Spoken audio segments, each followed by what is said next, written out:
Hello, everyone, and welcome to Hope. My name is Tammy Lynn Connors, and this is my podcast and YouTube channel, Helping Other People Evolve. Today, I have my new friend, Rahman, here. How are you? I'm doing great. I'm doing great, Connie. How about yourself? I'm Miss doing Connie. fantastic. Yeah, Thank you. yeah, I yeah. appreciate you getting on here with me. So, I always say this, whatever it is that you believe, God, the universe, I believe God puts people in my lives for them to share their stories of struggles to strength on my podcast. So what Hope is helping other people evolve. And my mission and vision here is just to help people that feel like they're struggling alone. People go through struggles every day, and I know that, and Rock is a perfect example of that.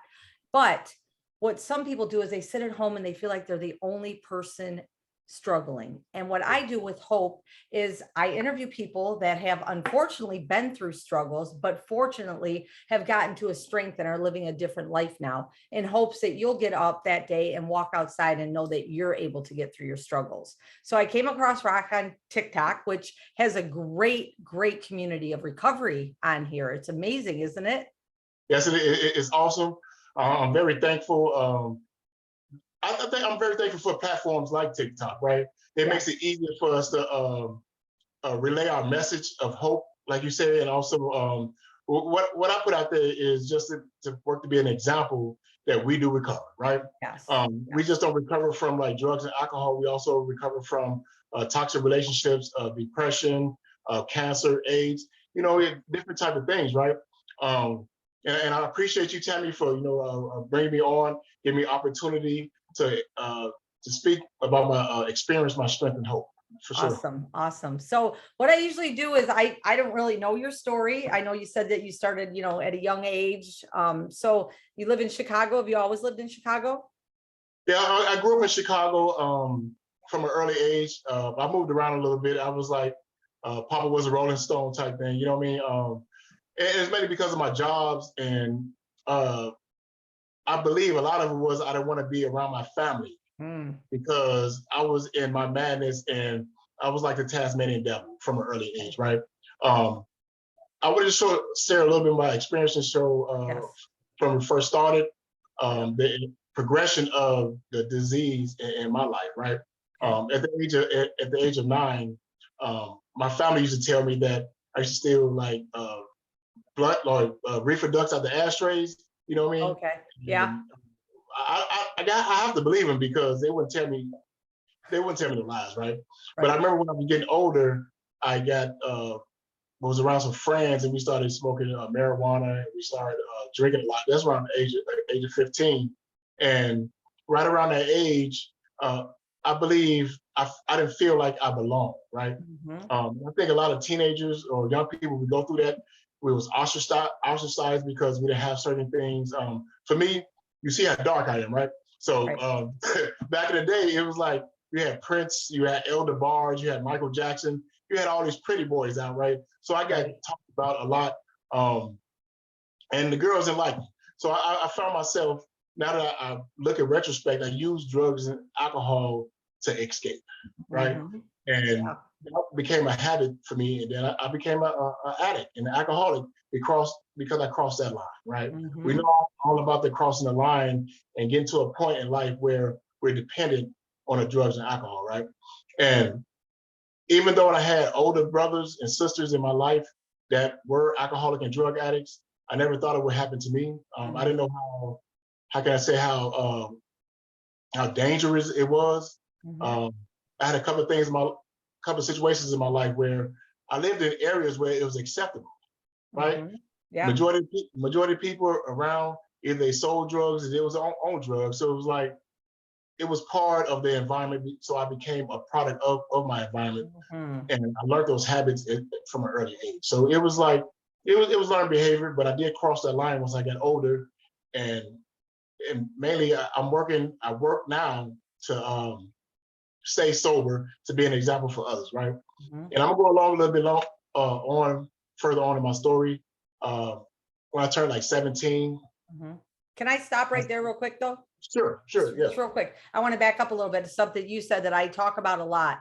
When okay, same as me, teenage years was when I really started, using and drinking and things, and to escape, but also like you said, those are the people that were using and drinking and drugging were the people that accepted me for who I was, right? You were talking about, you were a little bit darker than, and the girls didn't like you. And for me, I had these freckles and I had these teeth that were all jacked up and I had, and those friends accepted me. So that Yeah. was like the crowd that I went to because it was more accepting there, so I always like to talk about that because I think that's a pretty prominent thing in our beginnings of addiction is we go to that crowd because that's who accepts us. And Yes. I also like what you said, you are a product of your environment, because I've been talking so much about this lately is, we grow up, we're doing the things, we're going through life. Let's say you come from a family that yells all the time, right? So that's what, as you're an adult or as you're becoming adult, that's the only thing you don't know any different. Right. So that's your truth. And that has Yes. to be changed, right? Yes. Yeah. Yeah. So Most definitely. Just to add on to that part about the family, my mother had 10 kids. I'm next to the youngest. I'm the ninth child, right? okay. My mother had 10 kids. She was never married. She worked a minimum wage job for the majority of her life. And I'm assuming, because I'm not a mom, obviously, with 10 kids, it has to be very stressful. Right. So she had anger issues, which she put onto her kids, right? So it was always that speak when you're spoken to, shut up, get in the corner, get out of grown folks' business, all that type of thing. So as a young person, I was always withdrawn from like situations, groups, peoples, and stuff like that. I was always the ones that sit back and just observe, right? So I understand that part where the abuse part. It was physical. It was mental abuse. And also about the abuse part of it, I have no problem sharing it because I worked steps to Alcoholics Anonymous, and I got past the fourth and fifth step. But a lot of times we don't want to share about the sexual abuse, right? And for me, I had problems or a situation happens with family members where I was sexually abused, right? So my relationship or the way I viewed women from an early age was very more like either they were going to be angry all the time, very disciplinary, or they were just for sex objects, right? So that was my view on women from an early age. But the only time, the way I figured that out was working through the steps and understanding that I had sexual resentments and things like that. Now becoming a man, I'm understanding that it wasn't my fault, that those things happened to me, but becoming the person I want to be, I have to learn how to deal with those resentments and live life on life terms and work on my resentments and work on how I treat women, work on how I just treat individuals. We always see the cliche, treat people how you want to be treated, right? Right. But once I figured out, before I figured out a solution, I have to understand the problem. Right. Exactly. And that's what I had to do. I had to figure out, I always wondered why I ain't gonna say didn't like women, but I didn't respect them. I always wondered why. A man could tell me something, I'll hop right on it. A female tell me something I'm looking like, and I always wondered why that was, but it was something that was rooted inside of me. And until I worked the steps in AA, I realized what it was. And I'm so free of that now, and it's beautiful how it works. And I don't want to talk a lot about what I did, because I really truly believe and understand about the power of God, right? Without His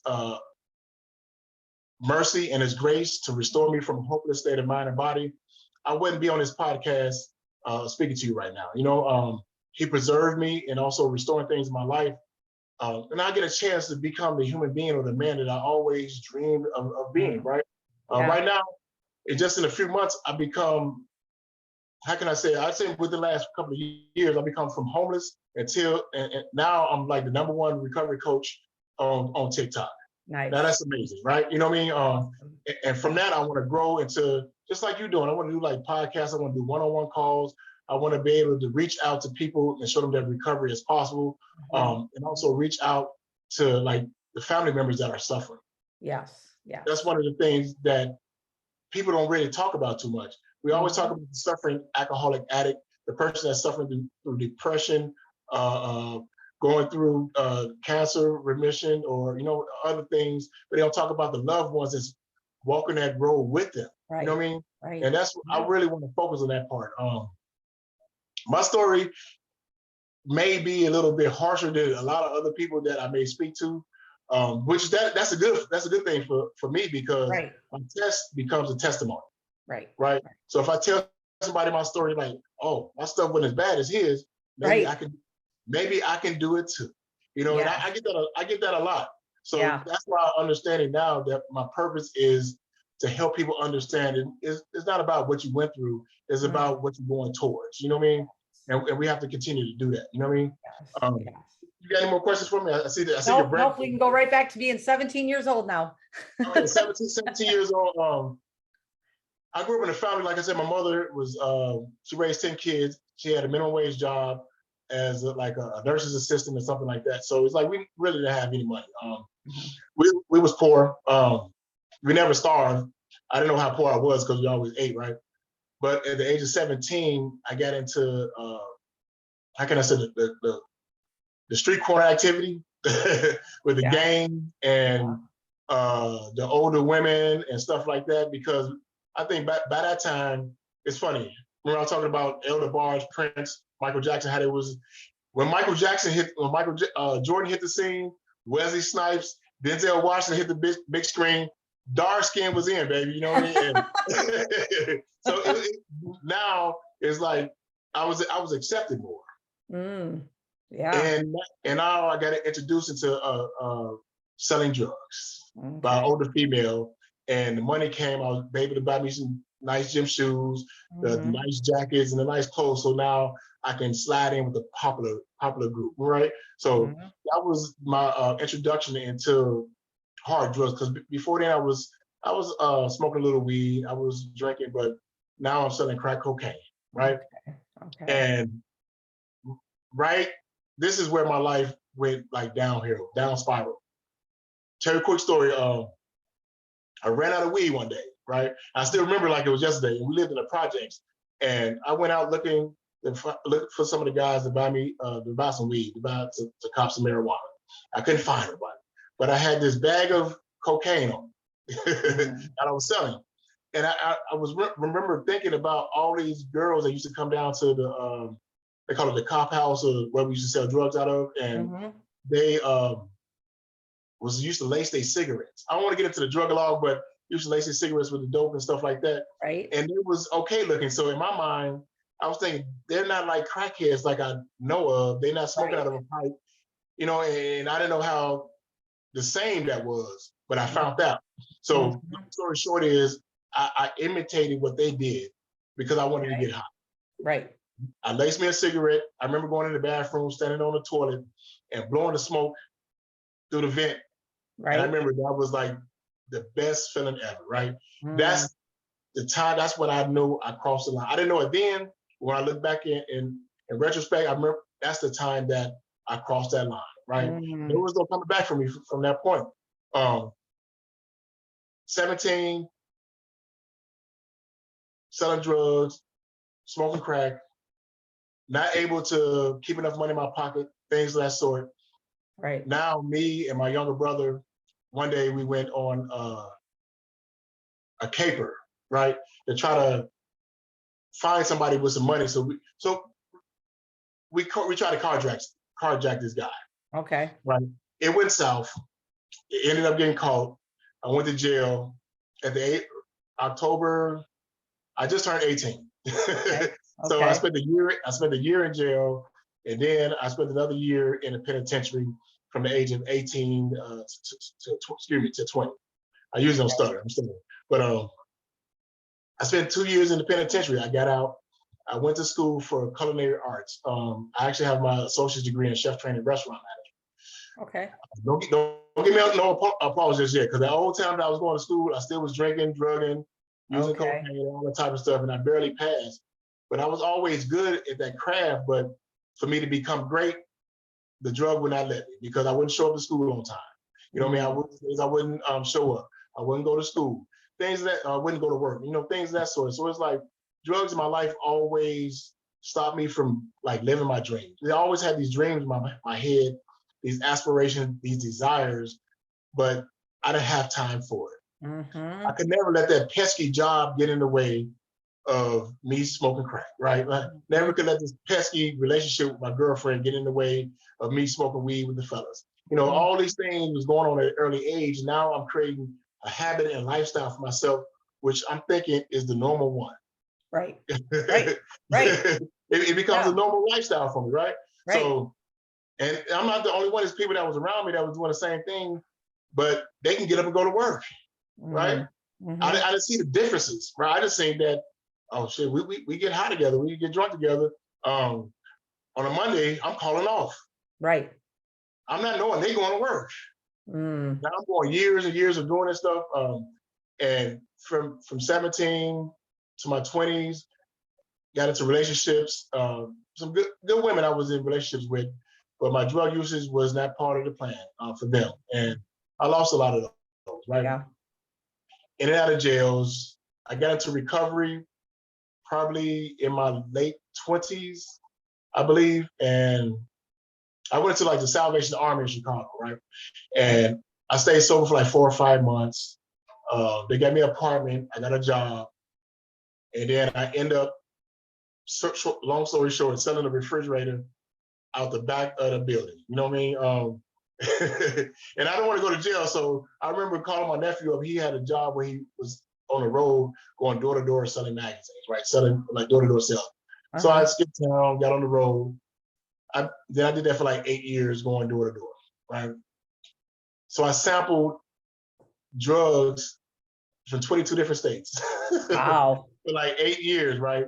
From heroin, from crack, whatever, you know what I mean? Just partying, right?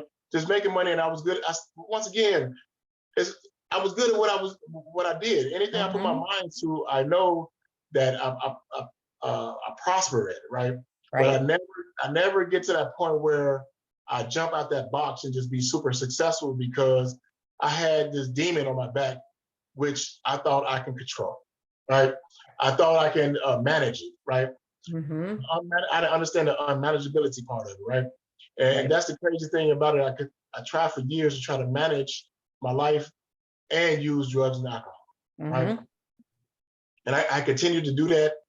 I became homeless probably at the age of 35. My mother passed away. It was 2011. It was right around Obama, when Obama became president, or a couple of years after.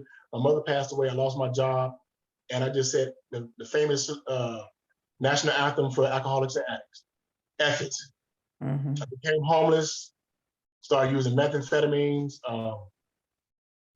slept on sidewalks, slept in parks, slept in tents, waiting on the churches to bring bag lunches by some bottled water so I could eat for the day. But every day I found a way to get my drug or get alcohol. I used to rob and steal out of Walmart, Target, steal bikes. I did this for years. I committed a felony for years, right? Right. And then one day I got tired, right? I just got tired of not being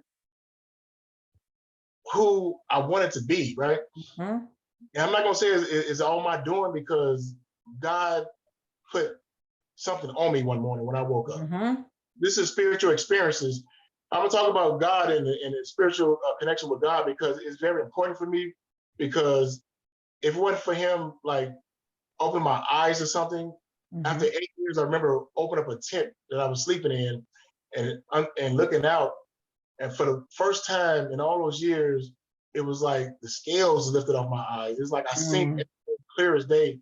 I seen the dirty diapers right there. I seen the dirty clothes over there. I seen the train tracks, the vacant train tracks where I was sleeping in. I seen all the dirt and debris everywhere. For the first time, I seen it, what it was. And from that time, I went on to getting off the streets through a couple of friends of mine, started working with them. I had got 2 years under my belt. I was in Houston, Texas. I got a sponsor. I worked the program. Well, I thought I was working the program. I'm gonna get to that. Okay. Worked the program, went to meetings, everything that I thought I needed to do. But I still had reservations, right? I said, as long as I don't use those hard drugs and I can smoke and drink, just like I see my friends on Instagram. I got this, right? Mm-hmm. Lo and behold, after 2 years, I saved up a little money. I lost my job there. It wasn't because of drugs, but I lost my job. And I got into the pity party type thing. I laid in my bed and watched Netflix for like a month, wallowing on in my mess. And Mm-hmm. I wanted to feel better. I didn't want to feel what I was feeling, right? Right. I left all my stuff, got on the plane, and went to Miami, Florida. Mm. I got a 50-pound bag, a 50-pound suitcase, and fit whatever I could fit in there, and left everything I had because I said, once again, I said that magic word, magic phrase, F it, just to go all the way to Florida and start using. Mm. I spent $12,000 in 3 months. Wow. Lost 40 pounds. Darn it, lost my mind. And once again, God came to me in my own voice and told me, you need to stop this. Mm-hmm. You need to go to rehab, right? And I did. The next day, I went to the hospital. I went to detox. I went into a 28-day program. And now I'm clean and sober today, mainly because I understood, or I had to come to, how can I say that? I come to understanding that I had to smash the idea that I can drink or smoke crack like a gentleman. Uh-huh. Right? Yeah. Once I cross that line, I know I cannot do what other people do. It's not my fault that I'm wired different, right? It's not my Right. fault, but I have to understand that I have an illness, right? Mm-hmm. Just like a person has cancer, they have to take their medication. So I had to learn the medication I needed to take. And the medication for me to take was going to my AA meetings, reading my big book, Mm-hmm. having a sponsor to walk me through the steps, fellowshipping, doing service work, all these things because I had to get outside of myself. Right. Because Right. I'm an addict, right? Right. I'm very selfish and self-centered. Right. So for me to combat that, I have to get outside of myself and be around other people and Mhm. do some good in the hood, as they say. Right now I just got my oh my God, it's still got it in here. I just got my 9-month chick, right? Okay. And Congratulations. the last 9 months of my life is probably the best 9 months I ever lived in my whole life. Right? Mm. Because I know God restored me from a hopeless state of mind and body. He took the desire and the taste out of my mouth for drugs. I'm learning how to live life on life terms. Mm-hmm. I know how to deal with situations that used to baffle me. Mm-hmm. I used to like chaos. Now I understand boredom is not boredom, it's Right. peace. Right. I know how to say no today. I know how to take care of my self-love is very important. It's things I learning now at the age of 47. I'll be 48 on the 28th of this month. So I made it to Happy 48. early birthday. Thank you. And the spirituality, it was a process, and I'm not going to say it was easy. Mm-hmm.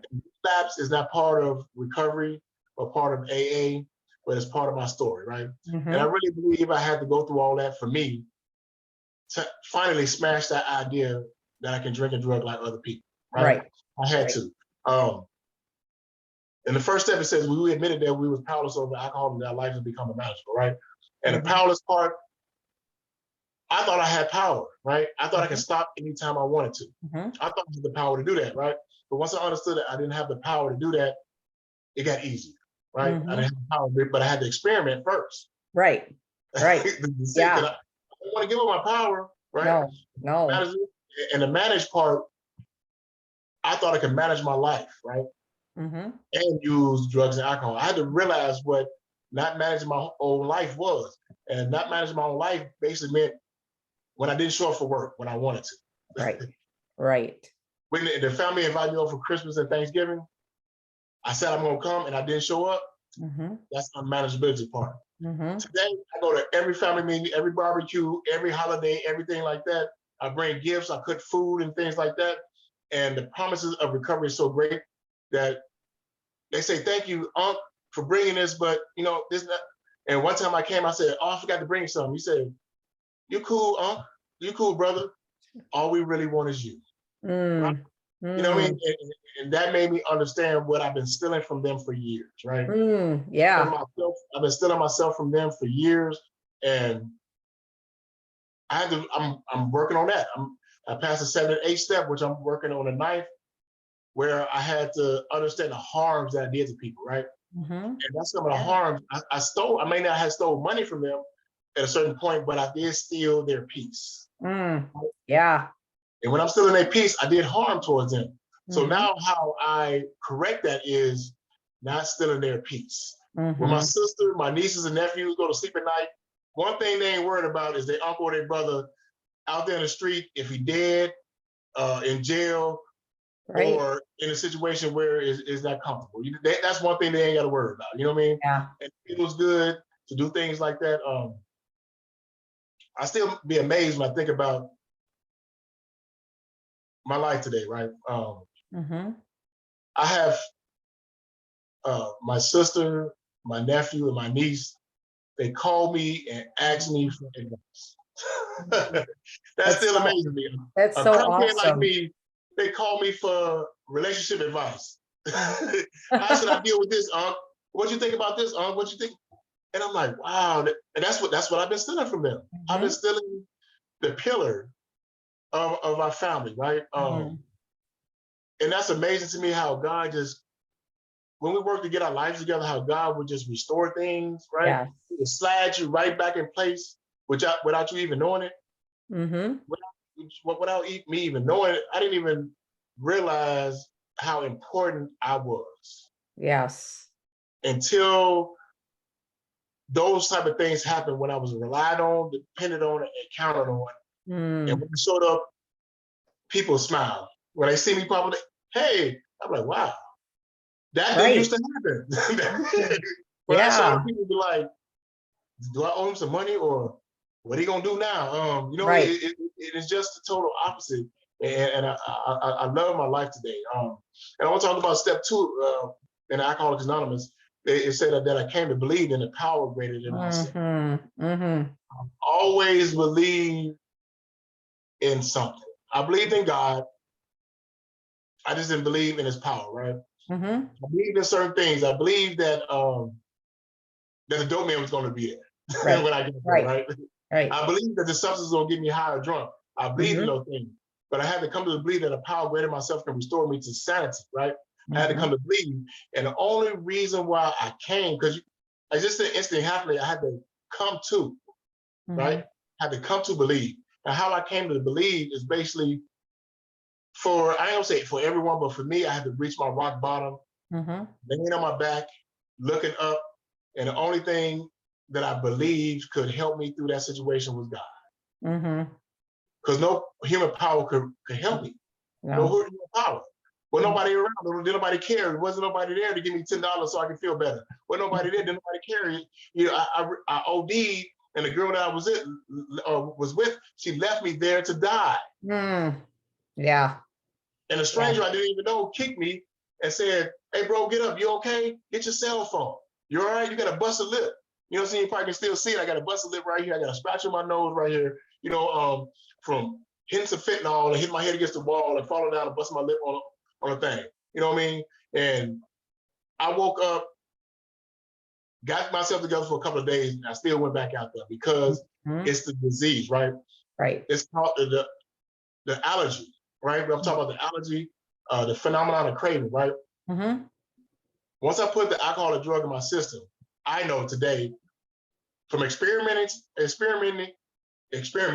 and also understanding how the disease works. If I put that in my system, Hmm. I'm gonna have a phenomenon of craving. Hmm. It's a craving that they can't explain, right? Yes. And I'm gonna Yes. continue to do it until I get drunk, right? Hmm. Or Yep. I just pass out somewhere. I Yep. just can't have one or two drinks and just get tipsy because a normal drinker, guess what they're gonna do? Have a couple of drinks at the bar. Oh, I'm feeling woozy. Right. I think I'm gonna stop, Bill. I gotta go to work Right. in the morning. That's a normal drinker. Not Right. me. I'm gonna drink 2, 3. I'm gonna close the bar out. Y'all going home. This down the other. Probably get into a fight. Might end up going to jail. But most definitely, I'm probably gonna stop on the corner and give me a bag of dope before I go home. You know what I mean? Hmm. Yeah. That's the phenomenon of craving, right? The craving, the allergy, and the allergy part of it is a reaction to a substance or a thing, right? That's what an allergy is, right? Right. And for me, I'm allergic, just like I use, for example, that I'm allergic to shellfish, Okay. right? When I eat shellfish, I get hives, right? Okay. My throat closes up. I can't breathe. My asthma acts up whenever I eat shellfish. So common sense tell me not to eat shellfish, so I don't eat shellfish, right? Right. That's the allergy. That's an allergic reaction to something, right? Right. When I drink drink alcohol or use drugs, I'm not gonna break out in hives. I'm gonna break into your mama's house. I'm gonna break into handcuffs. I'm gonna Right. break into homelessness. That's Right. a negative reaction to it, right? So Right.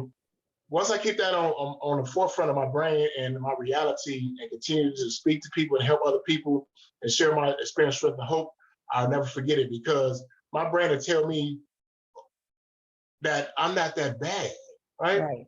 Right. It's not that bad as people said it was, or Mm-hmm. my brain is so messed up. I always say my brain is always trying to kill me, right? Right. Because my Right. brain is trying to play the tape to the part where I'm in a hotel room, I got the drinks and the drugs, the girls around, the guys be kicking it, this and that, the music, and I'm in the bathroom, and then it stops.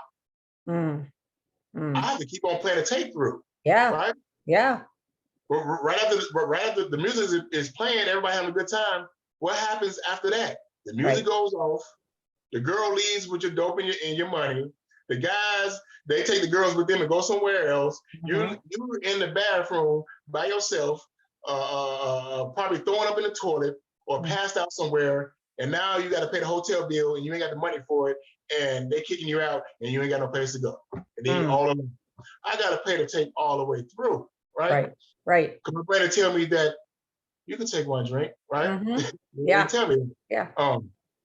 When I said made a decision to turn my will and life over to the care of God as I understand Him, I had to make a decision and understand that up until this point, up until my late 40s, I could not control or manage my own life. Mm-hmm. The things I was doing up until this point has not been working. Right. So tell me, I had to get in the passenger seat and let Him drive. Mm. So I'm good. not saying I do it perfectly, but I work to grow my spiritual relationship with my higher power Mm-hmm. each and every day. Mm-hmm. I get up in the morning, I pray and I meditate. Actually, I meditate first and I pray on what I meditate on, right? That's strengthening my spiritual relationship with my higher power.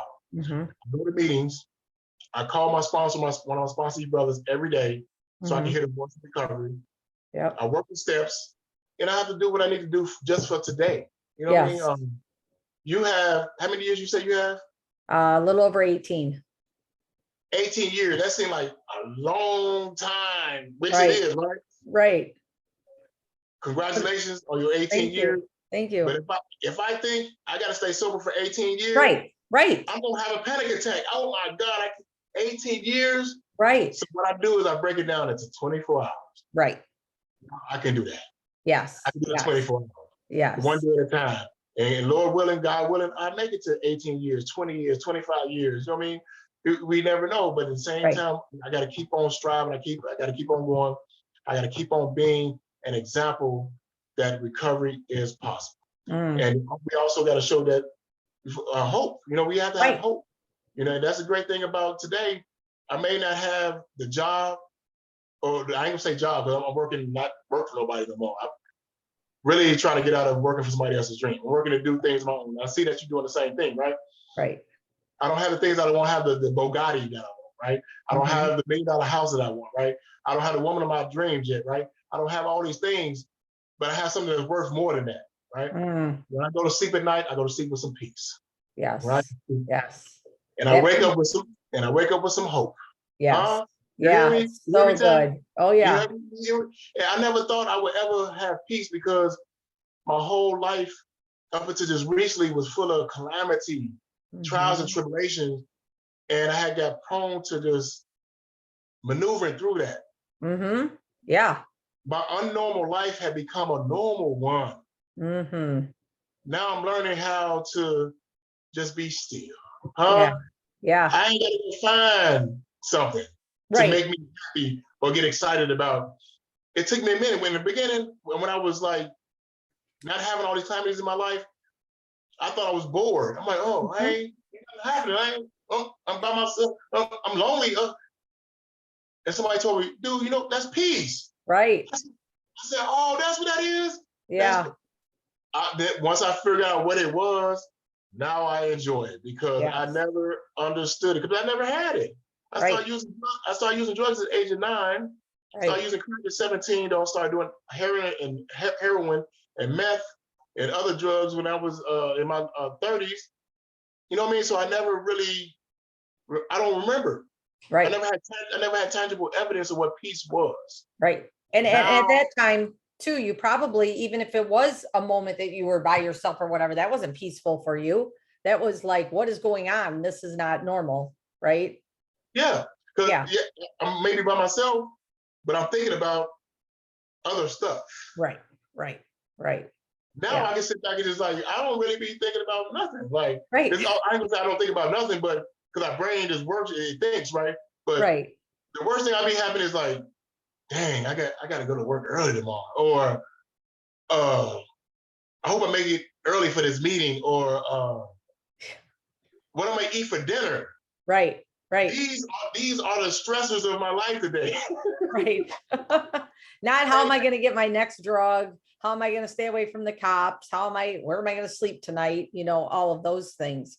And I want to touch on something that you talked about, because I've talked about this before. And I always tell people, this is just my thinking in all of recovery, because I have some friends that are recovering heroin addicts. Okay. But they still choose to drink and smoke pot. And I tell them, I like this. Come on, let's go. Because I'm this person that I'm like, listen here, my drug of choice was alcohol. I'm not out there doing a line of Coke thinking that it's going to be okay. And I am 100% against that, like drinking and smoking weed. If your drug of choice was heroin, meth, or whatever it is, because and especially I feel like with alcohol, and you'll be able to say this because you did it, I guess, but you're drinking alcohol, your brain's getting all jacked up from alcohol. And somebody comes over and they're going to throw out a line of Coke, or they're going to throw out a little crack ball, and they're going to be like, oh, just come on, just this one time, Rock. It's not going to hurt anything. And like you said, your mind's like, yeah, I can do it this one time. Right. And there you go. Now back to the whole all over again. Right. Because you did that, right? Yeah, I do. I most definitely, I agree with you. I have people hit me in my DMs. They say they're in recovery, but they still smoke weed. Yeah, yeah. And I get it because I've been through that. I've been through the thinking process, but I understand and know today, if I put alcohol or drug or any type of drug in my body, that I'm having allergic reaction to it. I end up doing the drug my main drug anyway. Right. Because my decision making is off. Yes. What makes you think you can? This is just me, right? We agree. Right. What makes me think just because, okay, I stopped using heroin, meth, and crack cocaine, but I can still drink? Right.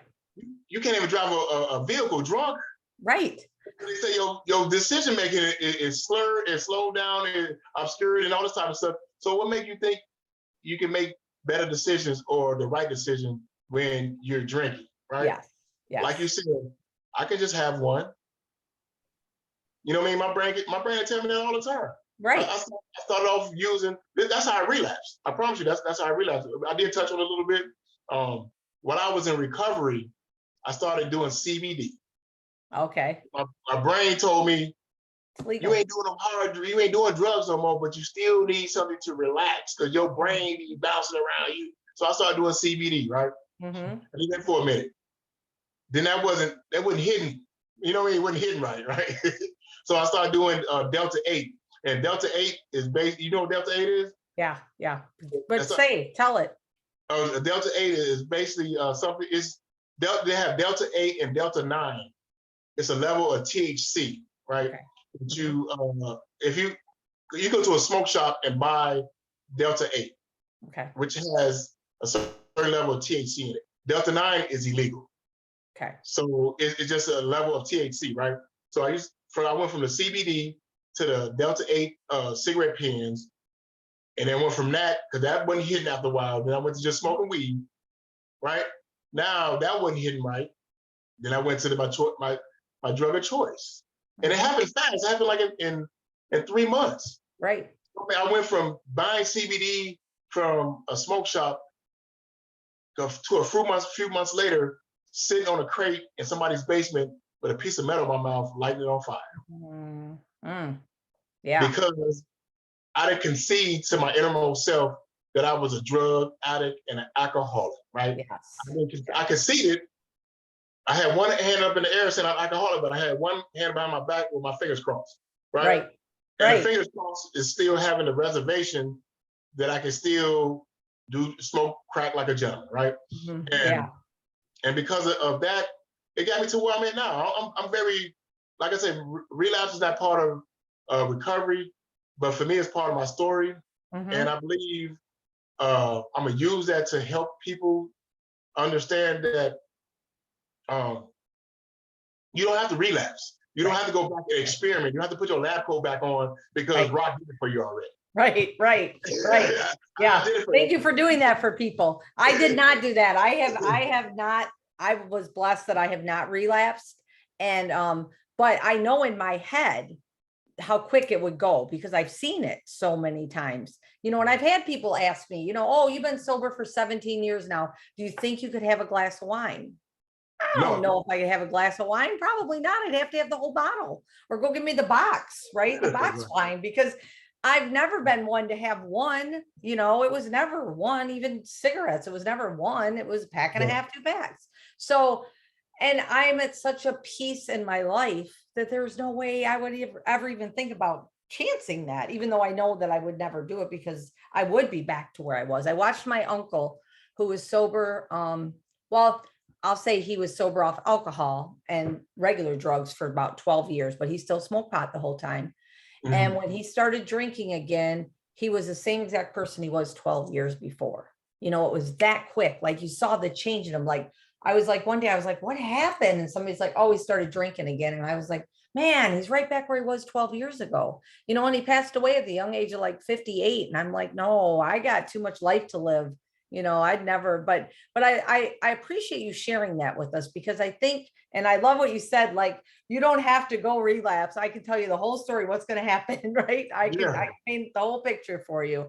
And, I appreciate you getting on here and sharing these things with us because like I say, I want people to have hope and just know that there's hope out there. And to think about you saying, that you felt hopeless, and I also, the one thing I really love what you said too, I loved a lot of the things, but when you said you opened that tent and you actually, this was the first time you got sober, I think, that you actually saw everything, right? Like God's like, really, you need to see what you're in right now.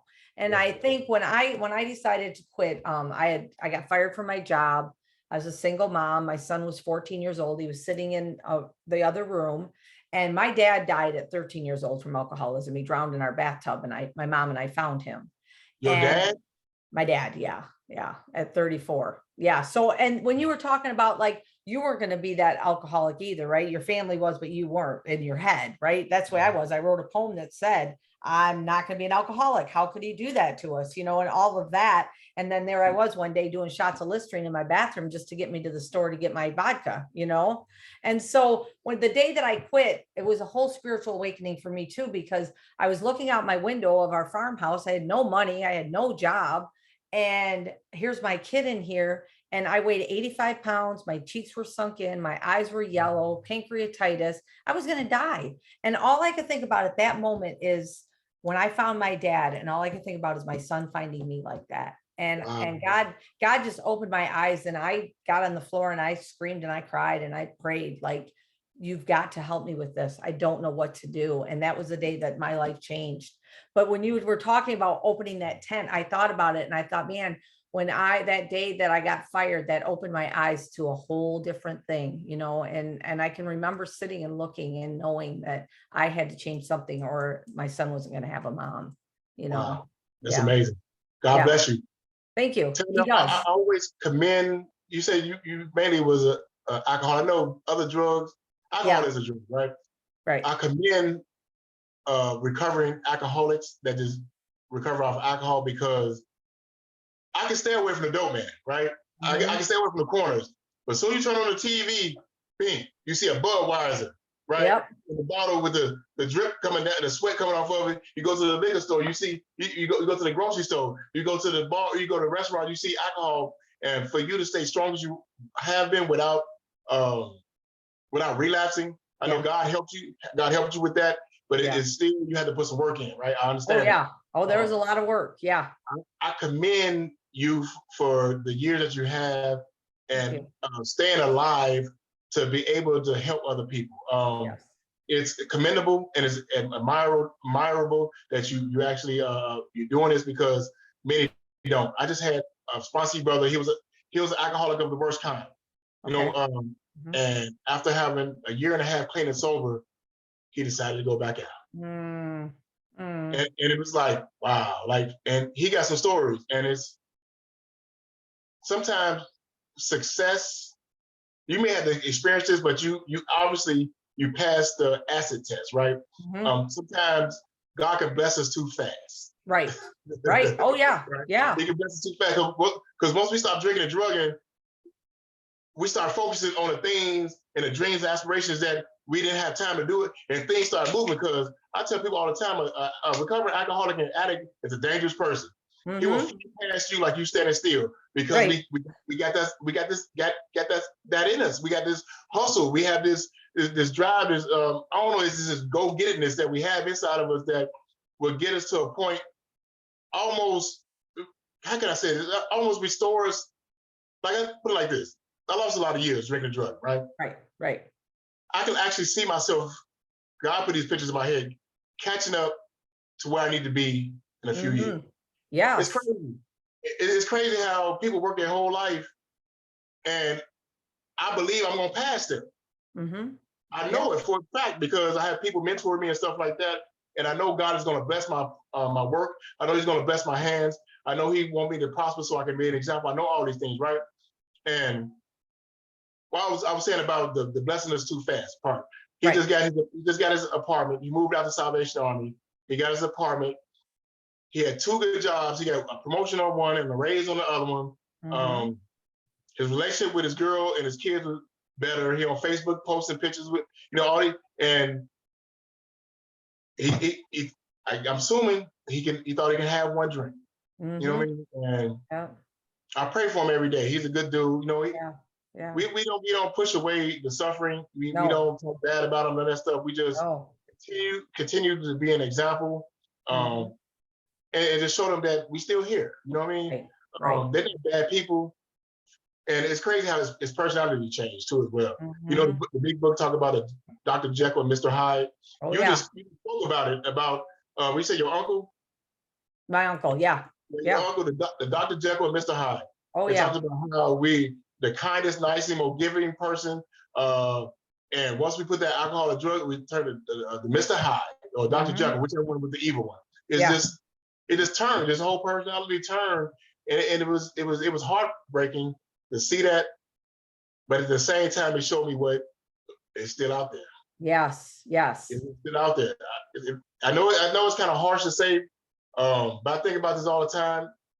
Some of us have to die for others to live, right? And I know it's kind of harsh, but we're responsible for our own recovery. When you break it down to the nitty gritty, we are responsible for our own recovery. I can't expect Tammy to stop me from going to the bar. I can't expect Tammy to keep tabs on it, make sure I'm doing my step work. I can't expect Tammy to come over here at 2 o'clock in the morning when I feel like using. I got to work on my own recovery, and I cannot rest on my laurels. That's the main thing I have to learn. I can't rest on what I learned yesterday or the day before to keep me sober today. Right. I have to do something about my recovery each and every day. Right. Yes. I may not be at 10 every day. Some days I might not even make a physical meeting. I might make a Zoom meeting. Right. You know what I mean? I might not want to be bothered with nobody, but I read my big book today. I might pray and meditate today. But I have to do something to keep myself moving forward. Because if not, this is just me though. I forget that I'm a crackhead, Tammy. I forget it. I would forget. And I know that about myself. Because I know my brain is always trying to kill me, man. I love recovery. I I used to have resentments about not getting this soon. Yeah. Yeah. I have regrets. I used to have regrets about like, why are you still out here in this madness? You're supposed to start your own restaurant already. You're supposed to have this. Your family was counting on you, this, that, and the other. But once I understand God controls the GPS system, right? You know how you driving with a GPS and it says make a left, but you miss your exit, and it reroutes. Yep. You know how it reroutes, and you come back around and you still end up to your destination. Yep. That's God right there. You know what I mean? Just because I get off the path for a session, I missed my exit where God had planned for me. I went down to exit 34 when I was supposed to get off at 30. Yep.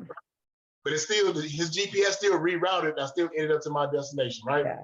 That's what I love about God, because he'll turn what was bad into something good, right? Yes. Yes. Just like with my restaurant skills, I got fired and quit so many jobs.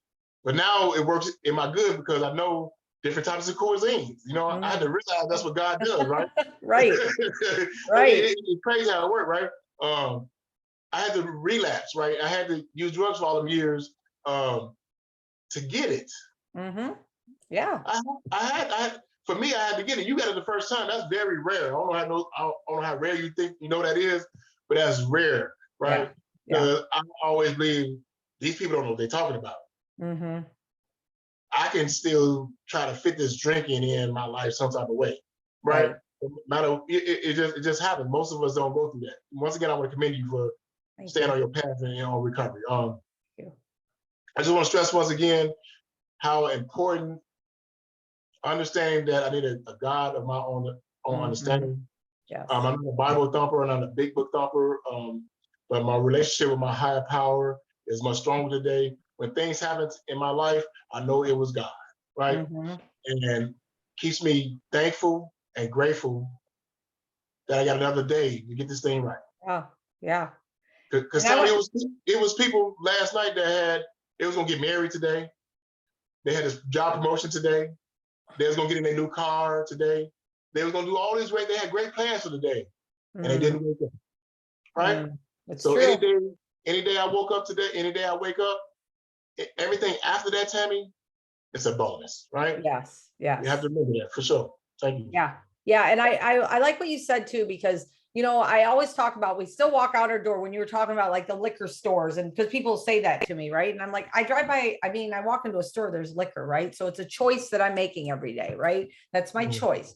But to have the tools every day too to use, right? Because it's not like people look and they're like, oh, you got 18 years sober, like it's easy peasy. I still have my tools every day I have to use. I do the same thing. I get up every morning and I pray and I meditate and I say gratitude every single day, because I am so grateful to be able to be here and even share my story of hope.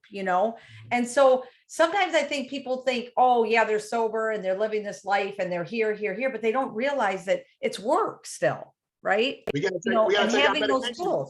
We gotta take our medication every day. Yes. And I say this to people too, because life's still going to happen no matter what happens, right? Like you just said, you got a great guy that just went out and started using again. That's heartbreaking. That hurts. And people aren't going to live every day, right? We lose people every day. People lose jobs. Just life still happens. I have a friend, Sonia, her and I every Tuesday, just so you know, on TikTok at 6:30, we go live and we talk about recovery for an hour.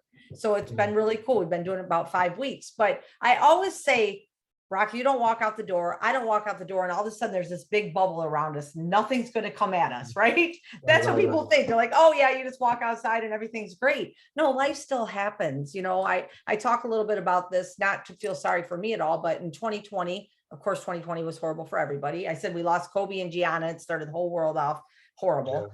Yeah. And then, in February, Valentine's Day, actually, my best friend who was in recovery for 6 years took a street Percocet, and it was pure fentanyl, and died at 34 years old.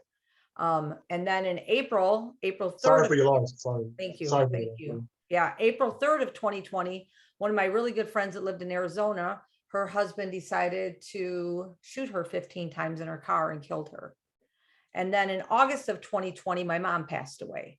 And I say all of these things just to let people know, because life still happens. But if you have the tools and you have the things that you need to get through your days, you can get through anything, Yeah. you know? And that's, I didn't have to drink when those tragedies happened, you know, and I always stress that. And I never say it so you like say, oh, I'm so sorry, Tammy. I say it because I want people to know it's a choice that we make every day. Every day Yeah. we get up and we have a choice to either go out and drink and drug or live a peaceful life. So every day I get up, I choose to live the peaceful life, and I choose not to drink and drug. So yeah. That's what's up. Yeah. I just to reiterate, or jump on the end of what you were saying. Like you said, life shows up. What I'm so thankful for, I get a chance to live life on life terms. Right? Yes. Yes. Things that used to baffle me, I'm able to maneuver through them now. It's like, yes.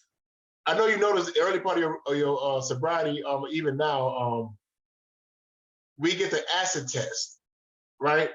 Mm-hmm. Acid test to test us to see where we at in recovery. Mm-hmm. It's just the universe. It's just things happen, right? Right. I'm always transparent. So I'm gonna be transparent. It's gonna be on YouTube, whatever. So I had a thing for women of the night, per se, right? And every time I seen one of them, I immediately thought I could have sex with them, and I could use the drugs to manipulate them or get what I want out of them, right? Even though when I use drugs, Tammy, I can't. It won't perform. I don't perform. I just always had this. Right. But it was always this thing, right? So earlier in my recovery, I seen, we don't call them the enemy, right? I seen the enemy try to use that. Mm-hmm. I'd be catching the bus, or before I got my car, I was catching the bus, and it was a young lady that come at me, talking to me with that little, this, that, and the other. She looked halfway decent, this, that, and the other. Talking about, I just trying to get some money for a hotel. I'm just trying to get some money for this. I'm just trying to, how you doing? Putting her hands, and ooh, and then I just started laughing like, wow, really? Like, I'm not mad at her. She's just doing what she's supposed to do, right? I be laughing at the devil. I'm like, really, you trying? But in another incident, I'd be like driving, and I see that one young lady walking down the street. We all know who she is, right? And I know I got $20 in my pocket. I can get that for a dub. I'm just being honest, right? Right. But I don't do it. My brain will tell me that, oh, you're on your way to work. You can be a half an hour late. You can go ahead. So I slide over, but I don't do it. And every time I pass, guess what? Stuff like that stuff happening. Yeah. It stops happening.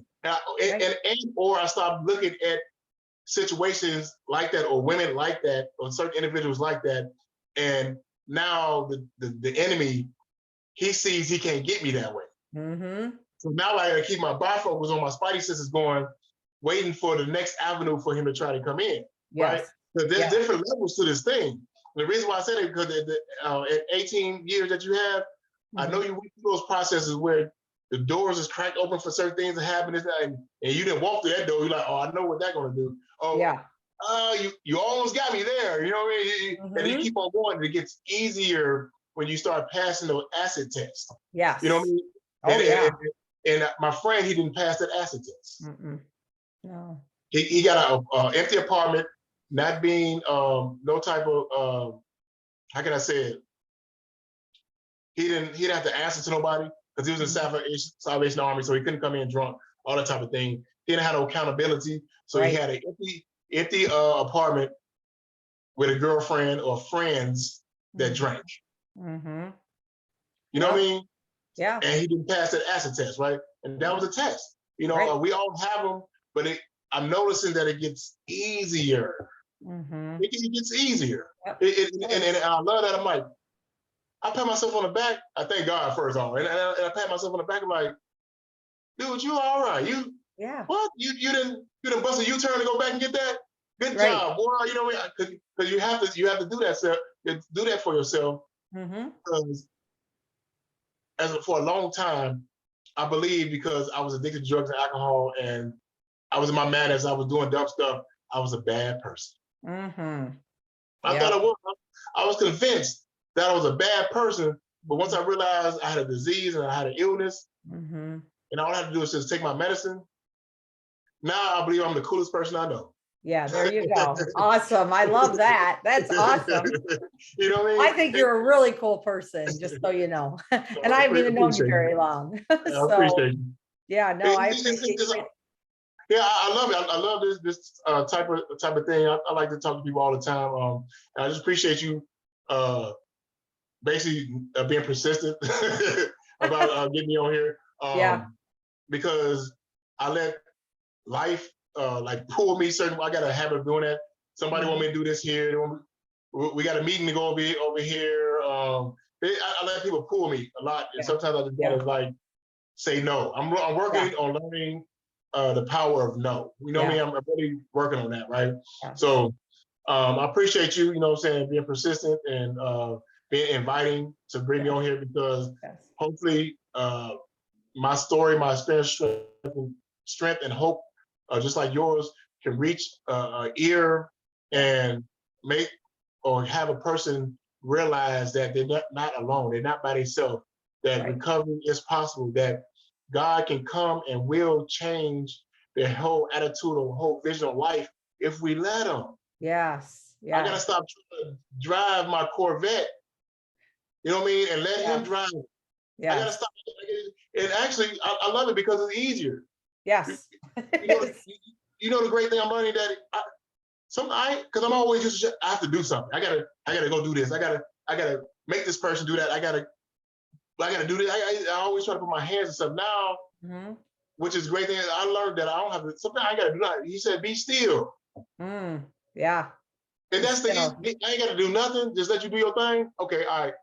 Yeah. Yeah. All I gotta do is stay sober, go to work, go to meeting, work to get better at my craft or whatever I'm doing, and you'll take care of the rest of it. All right, okay, all right, I got you. Yeah. I gotta control. I gotta force my boss to give me a raise. I can't get mad because he don't give me a raise. I don't have to quit this job because I don't want to be there because God has a better plan than I got. What am I gonna quit the job for? My mother always told me don't quit a job until you get a job, right? So why would I quit it? My friend tell me, you're better than this, go quit this job. But no, I ain't gonna quit this job. I'm gonna keep on working, do my best, and God is gonna open the door when it's time. That's right. That's right. Now I'm not stressing about it. I'm not tripping on it. So I'm less resentful. I'm less hateful. I don't get angry. I can't say I don't get mad because everybody gets mad, but it's up to me to determine if I get angry. You know what I mean? Yeah. So it's cool. I love my growth in my spirituality, which is like awesome. It's so much less work, Tammy. Yeah. Yeah. Yeah. So much less work. And I love God, man. I love my recovery journey. And I'm just getting started. Right. Right. Now you do have a few things that you have out there for people, right? I know there's going to be a couple websites that I'm going to put on this post, but yeah, what I was doing earlier, I was working to get my website up and running, but I was having some technical difficulties with that. But I did send you the link to my ebook. I got an ebook that I just finished. And what's going to happen, people are going to drop their email address inside of there, and then I'm going to send the ebook to you. Okay, awesome. And also have some t-shirt line. We do recover, hoodies, t-shirts. Awesome. I got some flowy tank tops for the women, and coffee mugs. Like this is like one of the coffee mugs I got right here. Oh, awesome. Yes. And a couple other things. I'm working on these dreams and stuff, these aspirations and stuff like this. I'm working to do them, and it feels. Put it like this: if I don't become a billionaire, because I'm gonna become a millionaire, right? but if I don't become a billionaire, at least before God takes me, I can say I did it. I tried it. I created this business. I started this. I started that. Instead of having resentments for myself and just keep on pushing and created something. Because we here to create things, right? Yes. And God gives us our picture in our head of trailers on things that come in our lives, right? Just like before you start doing these podcasts on YouTube or wherever you post them at, God gave you a picture of that. Sure, sure. Because he ain't told me about no podcast yet. You know what I mean? They're probably gonna come, but he hasn't gave me that picture yet. He gave it to, but now what you did, you put the work in to get it done. Yes. Right? Yes. So now you got this crackhead on here. No, I'm just playing. But now you get a chance to connect with people and Yes. put the word. We're doing God's work by doing this. Yeah. This is service work. This is what we're here to do, to be tangible evidence that there is a God, right? Yes. There's a Yes. power greater than us. We're Yeah. evidence of that, right? We're Right. evidence of it. How many Right. pounds you were down to? How many pounds? 90 pounds? I weighed 85 pounds when I was, 85 pounds. Eyes were yellow, teeth was probably purple and green. yeah, And, yeah, it was bad. and now you on here looking fabulous. Well, You know what I thank mean? you. You know what I mean? Yeah. Yeah. It's cool. That's why I don't mind putting my face on TikTok. Just a tag to TikTok at live capital LIV underscore YOUR underscore LIF underscore 23, right? Yeah. Okay. And I love putting myself out there, right? People give me compliments. Oh, look at you, you look good, this and that and the other, da, da, da. But I'm always putting in my story. Right. Putting my story in there somewhere to let them know that it's just not for me, it's for you too. Yes. And I Yes. put relatable content like, I went through this. Right. So you ain't just experiencing that by yourself. You're not the only one. I experienced it. And look at me, you see me on TikTok every day. I'm showing up every day. So Every day. you need to show up too. Giving people motivation to keep going no matter what happens. You know, we all go through things, but every time I turn that TikTok thing on, I do a little TikTok thing. I'm like really addicted to it, right? But I get on there, I try to have a positive vibe, a positive energy, and I get feedback from that. Yes. I get more people telling me, talking to me, or giving me comments that's not even in recovery. Mm-hmm. Yeah. It's kind of cool. Like most of my followers are women, and they're not even in recovery. They just talking about way to go. And I got people DMing me at 3 o'clock in the morning talking about they just relapsed. One dude, about a month ago, he hit me up and talking about he needs some help. He just lost his wife, his girlfriend, his girlfriend, his job, his kids, his house, just because he wanted to go out there and party with the guys, right? You know, it's crazy how, I don't say it's crazy, it's phenomenal how people will reach out and look for help, right? And like I said before in the beginning, that I want to work on getting information to help the family or loved one of the alcoholic addict that's still in his madness. Because I know I drove my family crazy. I stole from my mother, I stole from my mama, I stole from my sister, I stole from my family, I stole from Walmart, I stole from Target, I stole from my employer. And all they wanted was the best for me, right? They stayed up late at night, worrying about where I was. Every time the phone rang, bling, they jumping because they don't know if that was a call from the police telling me I was dead. I was out of their life for so long, telling me I was off the grid for so long, they thought I was dead. For 5 whole years, they thought I was dead. 5 whole years, I would never want to be able to, I never will put my family through that again, right?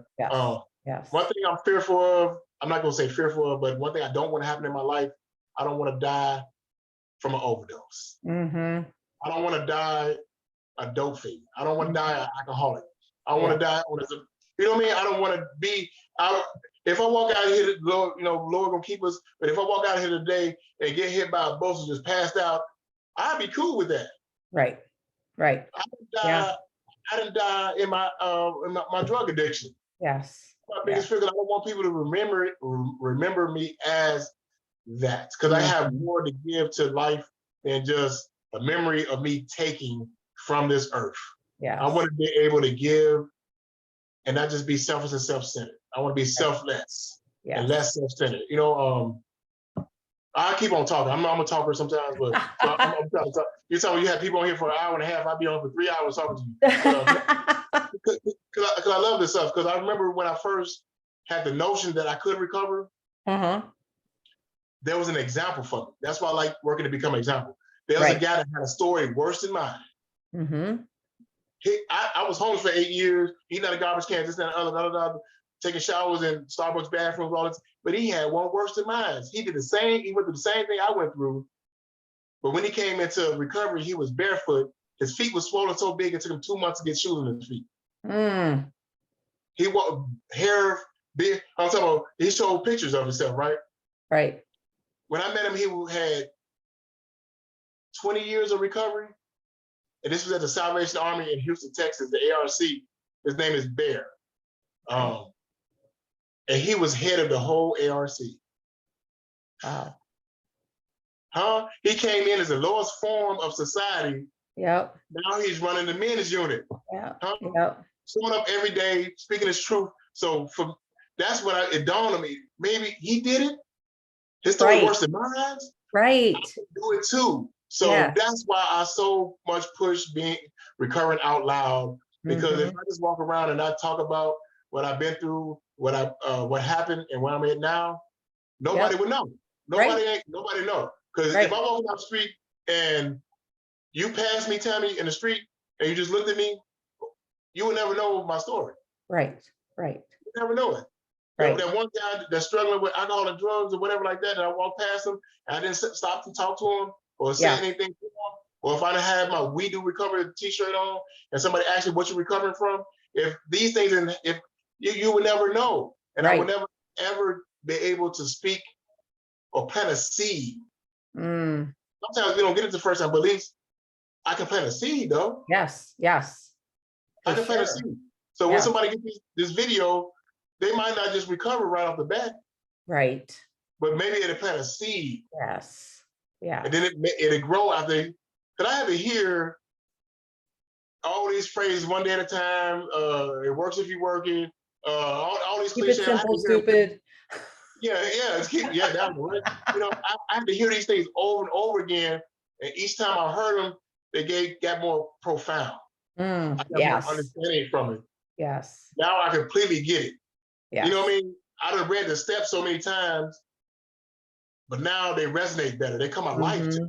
Yes. I understand, came to believe that a power greater than myself could restore me to sanity different than I did when I first read it. Right. Now I understand the Cain part is very important. Cain, I had to experience some stuff to believe. I had to experience some stuff, right?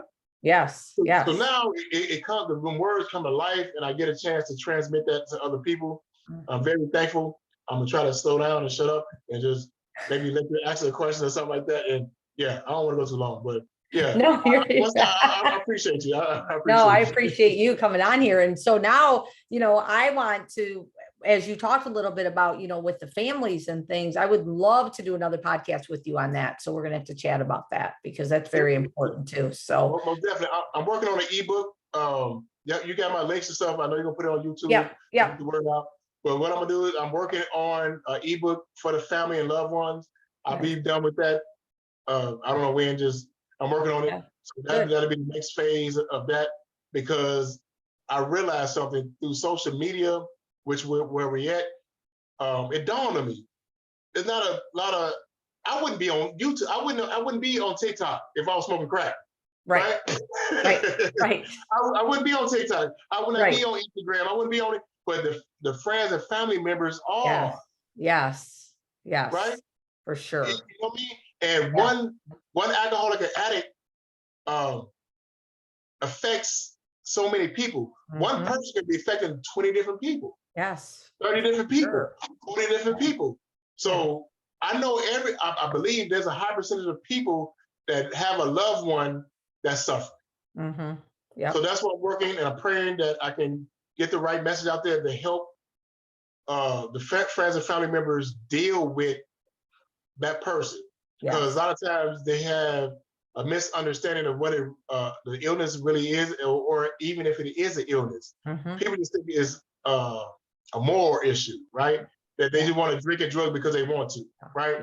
And it can stop at any time. Right. That's what the average person believes. But even up until today, I think just recently, maybe the early 1900s, or is a medical proof that it is an illness, it is a disease. So now I'm working to get people to understand that, like I said before, you wouldn't get mad at a person because they had AIDS. You wouldn't get mad at a person if they had cancer. You wouldn't, if a person had leukemia, you wouldn't get mad at them. You wouldn't yell and scream at them. You wouldn't not love them. So why would you feel that way about a suffering alcoholic or addict? Yeah. You know what I mean? And I want to I'm working to find a way to break that down, to get people to understand it and show them the process or the solution to dealing with the person, because ultimately that person that's still in the addiction, they have to hit their rock bottom first. Right. We all know.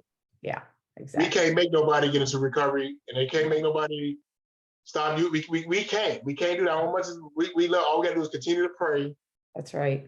and learn how to deal with that person while they're going through their process. Yep. So Exactly. that's what I'm working to do, is get that together. And I'll definitely let you know when I'm done with it. Yeah.